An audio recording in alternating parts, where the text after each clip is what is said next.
Welcome to Tenor Tech, where I solve the problems you didn't even know you had. You start by verifying essentials. Make sure you're on Windows 10 and signed into the account you'll use for recording.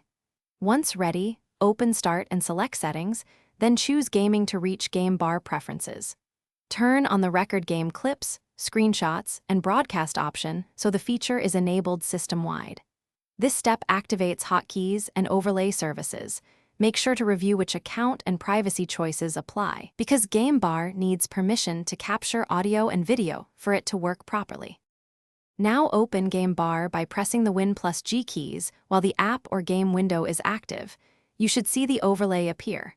You'll use the capture widget to take screenshots, start or stop recordings, and toggle microphone capture.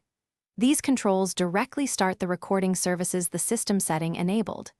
If you want continuous capture, enable background recording in the settings pane, and once done, pin the widgets you use often so they remain visible during long sessions, and reduce the need to reopen the overlay. Finish by testing. Press Win+Alt+R to start and stop a quick recording, then open the Captures folder to confirm the file saved correctly.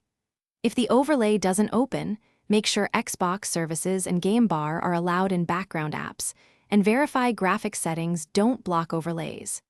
If problems persist, restart Windows and update GPU drivers. One key troubleshooting tip: run the gaming services troubleshooter or reset the Game Bar app in settings, because corrupted app data often prevents the overlay from launching. Thanks for watching. Subscribe to keep your life in tune.